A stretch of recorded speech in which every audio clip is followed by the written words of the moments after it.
taking the long time since many of Kaizer Chiefs fans are not happy with their head coach at Zwane. There is still a bigger question mark of what is happening, since some of the fans, they want Coach Zwane to stay, and they are saying let him be given a chance. It takes time to develop, like what Bobby Mutaung said, that to build something concrete you just need time. But many of the Kaizer Chiefs fans, they just feel as if enough is enough.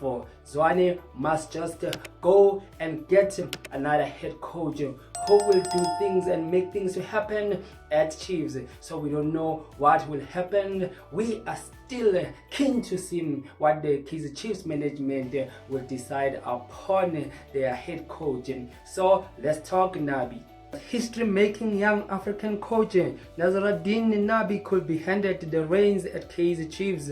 One of his former players has explained the reason behind the stalling in the contract talks. The 50-year-old mentor bade farewell to the Jangwani Giants on Wednesday after 30 months of the helm of the club.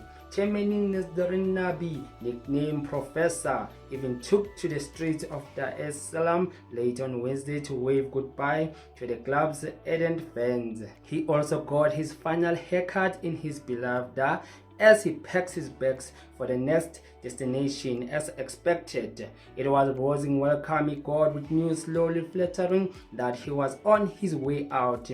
That being said, the writing was always on the wall that the Tunisian would not renew his deal. Club president engineer Hassi Alai said, revealed the coach had opted not to sign a new deal back in April. According to the younger boss, Nasredine Nabi said he wanted to focus on finishing the season strong. Besides their domestic campaign, Yanga went as far as the CAF Confederation Cup final, where they narrowly lost them. The club then gave him an ultimatum to sign the new deal by 15 June when the season was over. We gave the coach a new deal in April. He insisted he wanted to focus on finishing the season first, so we then gave him until the 5th of June to sign the contract. Kabelosi Kanyeng described as an extraordinary coach.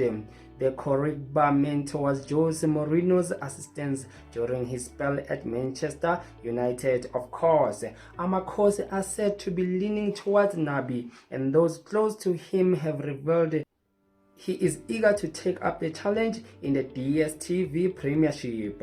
In his first full season, Nabi guided Yanga to their first league title in 4 years, ending the dominance of Simba SC. They went on a 49-match unbeaten run, with all eyes on Nasredine. A player who has played under him for the last 2 years has shed light on why the deal somewhat hangs in the balance. When coach came in April 2021, I remember we having a camp in Morocco. The beginning of his tenure was very difficult because some of his technical team members were not with him. They couldn't join him because of COVID-19 travel restriction.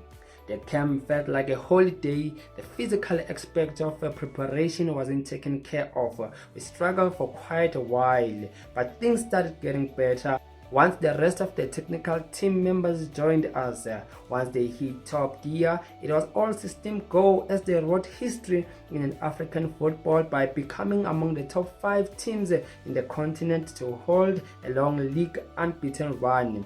My assessment of the way Nabi does things is that he is a technician. He works very well with his technical team. He allows his technical team members to do their work. So in terms of preparing the team from a physical point of view and analysis, it is done by his technical team. Of course, he is there to oversee everything. When he comes in is during the game. His game management is top notch. That's why we call him Professor. He reads the game too well and substitutes. His makes are always on point. So his biggest fear is that if he is not allowed to bring his 3 main men, he will struggle in South Africa. His 3 main men will mean leaving behind the Kaizer Burundian assistant who previously worked as a head coach before Nabi's arrival, only bringing 2 technical team members. Apparently, Kaizer Chiefs insist they can only allow him to bring 2 of his technical team members. Nabi, on the other hand, wants to add the third. Kaizer Chiefs' argument is that they have good conditioning coach Muzi Maluleke. However, Nabi holds his own man Helm Goldich, a holder of a PhD exercise science, in high regard. Younger can play 120 minutes non-stop. They often have an injury-free season. The players are well conditioned. Helm is top. He understands the game because he played it and studied what he does. He's exceptional. He maintains the entire squad to be at the same level. That is why Nabi can pick any player and maintain the same intensity level in the game. It is therefore understandable that the coach will be eager to bring his men. The players believe Nasredine Nabi and his technical team work as a unit, and there is a sense of loyalty. Nabi won't want to leave any of the three. He is loyal to the people he works with. Kaizer Chiefs on allowance Nabi to bring only 2 of his staffers complicates the deal. Basically, what is happening when you read into this story, you will hear that coach Nabi wants to bring his own technical team to help Kaizer Chiefs, but because Kaizer Chiefs already have their own, which is Atazwane and others that are already managing the squad there at Chiefs, so you can tell that already there is a conflict of interest, because with Nabi, without bringing these others on board, he will not even set his foot at Nasredine. So it means there will be no deal. Please support our channel by pressing the subscribe button. Until we meet again, and I'm out.